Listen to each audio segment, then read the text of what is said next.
Striving for Humanity. Halo teman-teman semua, kenalkan aku Regina di podcast Kanwil Kemenkumham Jateng Pasti Gaya. Oke, jadi di podcast Kanwil Kemenkumham Jateng kita akan bahas semua hal tentang hukum dan HAM di Jawa Tengah. Dan pada episode kali ini kita akan bahas mengenai apa sih sebenarnya KKP HAM dan aksi HAM itu. Tanpa berlama-lama kita akan langsung ke narasumber kita. Halo Kak Iva. Halo Kak Regina. Gimana kabar Kak hari ini? Baik. Bagaimana Kak Regina? Kabar aku juga baik, puji Tuhan. Oke, kita mungkin langsung masuk ke materinya aja gitu ya. Oke, sebenarnya KKP HAM itu apa sih Kak? Gitu. Jadi KKP HAM itu sendiri itu adalah program pemerintah daerah, kabupaten atau kota ini untuk meningkatkan peran dan juga tanggung jawabnya dalam mewujudkan adanya pemajuan hak asasi manusia secara menyeluruh bagi warga negara Indonesia. Nah, hal ini juga bertujuan untuk memotivasi pemerintah daerah untuk melaksanakan adanya program P5HAM. P5 HAM ya? Iya. Berarti kalau KKP HAM dilaksanakan pasti ada tujuannya kan? Tentu ada tujuannya. Oke, berarti tujuannya sebenarnya apa aja sih Kak? Jadi beberapa tujuan dari KKP HAM itu sendiri yaitu yang pertama dapat memotivasi pemerintah daerah, kabupaten atau kota ini untuk melaksanakan adanya program P5 HAM itu. Dan yang kedua itu dapat mengembangkan sinergi satuan kerja perangkat daerah dan juga instansi vertikal dalam rangka adanya P5 HAM. Dan yang ketiga itu dapat memberikan penilaian terhadap struktur, proses, dan juga hasil capaian kinerja pemerintah kabupaten atau kota ini dalam rangka adanya P5 HAM itu. Oke, berarti dalam melaksanakan KKP HAM itu pasti ada tujuannya. Dan pasti kalau misalnya harus dilaksanakan oleh kota kabupaten ada istilahnya apa ya, standar atau kriteria yang harus kita capai gitu ya. Oke, kalau untuk kriterianya itu apa aja sih? Jadi beberapa kriteria yang dapat dipenuhi dalam penilaian kota atau kabupaten dalam peduli HAM itu yaitu yang pertama itu adanya hak sipil dan juga politik yang terdiri hak atas bantuan hukum, hak atas informasi, hak turut serta dan dalam pemerintahan, dan juga hak atas keberagaman dan juga pluralisme. Yang kedua itu juga ada hak ekonomi, sosial budaya yang dimana itu terdiri dari hak atas kesehatan, hak atas pendidikan, hak atas pekerjaan, hak atas lingkungan yang baik dan juga sehat, serta hak perempuan dan juga anak. Seperti itu. Berarti sebenarnya dari segala bidang ya, Iya. kriteria ini harus dicapai gitu. Pasti. Oke. Terus kalau misalnya nih kota kabupaten kita berhasil nih melaksanakan KKP HAM ini, pasti mereka punya benefit sendiri yang menguntungkan untuk kota kabupaten itu. Iya. Ya. Oke, kalau untuk benefitnya bagi pemerintah atau kota kabupaten itu apa?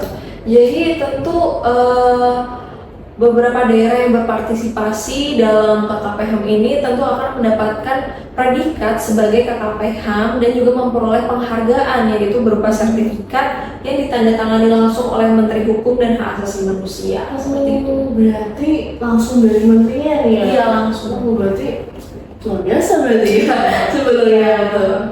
Oke, berarti kan nanti kita udah bahas KKP HAM nih. Iya. Kita mungkin langsung masuk ke aksi HAM ya. Ya, Aku pernah dengar nih sebelumnya kalau aksi HAM ternyata dia masuk ke dalam LAN-HAM. Betul. Dan tapi aku masih belum tahu sebenarnya LAN-HAM itu kepanjangan dari singkatan dari apa dan artinya tuh apa?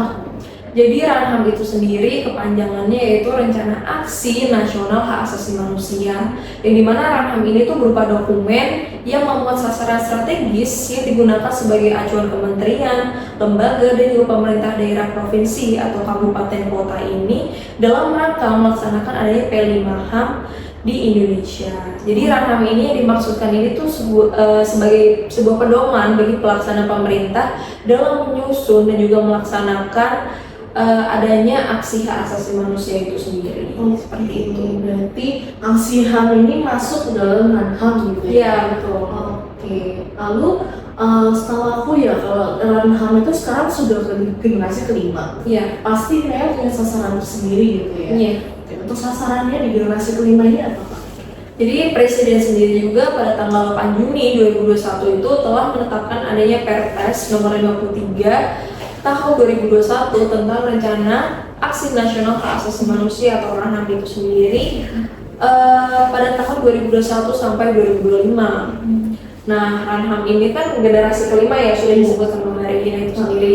Nah, ini tuh berfokus pada 4 sasaran, yaitu yang pertama itu ada perempuan, anak, penyandang disabilitas, dan juga masyarakat adat.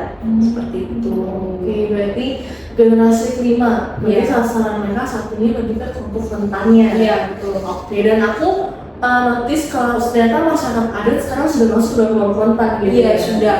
Oke, berarti kalau misalnya sekarang generasi kelima nih, sekarang kan masih baru sasaran ya. Iya, Berarti untuk pencapaian di generasi sebelumnya, generasi 1 sampai 4 itu udah apa aja sih yang dicapai?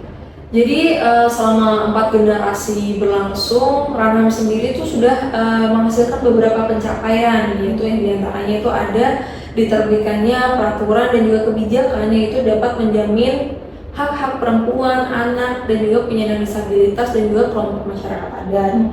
Yang kedua itu meningkatkannya pemahaman aparat pemerintah atas adanya hak asasi manusia.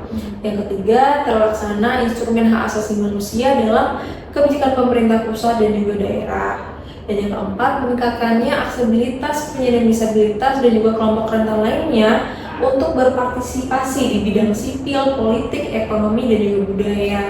Dan yang kelima itu adanya upaya penanganan dugaan pelanggaran hak asasi manusia untuk perempuan, anak, penyandang disabilitas, dan juga kelompok masyarakat adat seperti itu. Jadi Udah banyak banget ya capaiannya yang dari ini. ini. Udah banyak, berarti tapi ya aku merasa kalau kita masalah sesuatu pasti nggak semuanya berjalan dengan mulus dong. Tentu pasti ada tantangannya juga. Tantangan dan kendalanya juga. Nah, kalau boleh tahu selama ini di daerah-daerah yang melaksanakan SIHAM itu kendala apa aja sih yang sudah mereka alami gitu? Jadi secara umum tuh pemerintah daerah kan sebagai pelaksana utama Ranham gitu, yang dimana itu masih mengalami berbagai kendala baik itu pada aspek administrasi ataupun substansi. Nah, sehingga hal ini tuh dapat menyebabkan adanya partisipasi pemerintah daerah dalam melaksanakan adanya Ranham ini masih belum dicapai dengan baik gitu. Dan beberapa kendala yang dihadapi antara lain pemerintah daerah mengalami kesulitan dalam melakukan pengumpulan dan juga pelaporan data terkait pelaksanaan Ranham di daerah.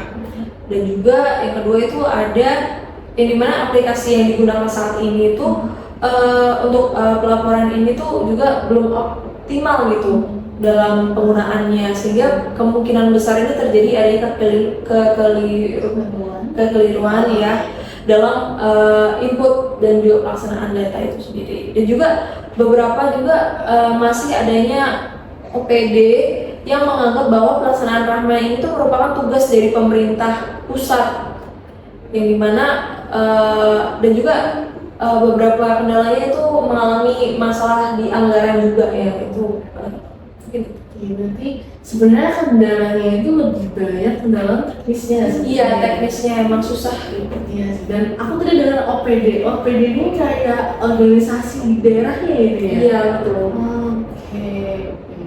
Oke, karena mungkin kita udah banyak berbincang-bincang juga. Aku juga dari aku udah cukup dan mungkin dari audiens juga udah ada pertanyaan. Aku mau ucapkan terima kasih ke Kaifa. Terima kasih banyak udah hadir di podcast hari ini. Iya. Oke, belum aku tutup, mungkin aku mau menyimpulkan sedikit ya dari pembahasan kita hari ini. Jadi kalau aku simpulkan, kalau KKPHAM ini sebenarnya program yang dibuat oleh pemerintah untuk melaksanakan lebih giat lagi si kelima HAM ini. Iya, betul. Dan untuk yang aksi HAM, sebenarnya kalau aku lihat ya, dari Ranham ini kan sudah direncanakan untuk tahun 2021 sampai 2025. Oke, dan dia itu lebih menyarankannya kepada kelompok rentan juga gitu ya, sehingga kelompok rentan sendiri mendapatkan pelayanan yang sama tanpa ada diskriminasi dari masyarakat lainnya. Iya. Oke, karena mungkin sudah cukup dan Kaifa juga kehadiran Kaifa hari ini benar-benar insightful, kita dapat banyak materi juga tentang KKPHAM dan aksi HAM. Oke, aku mau ucapin terima kasih juga buat teman-teman yang sudah menonton.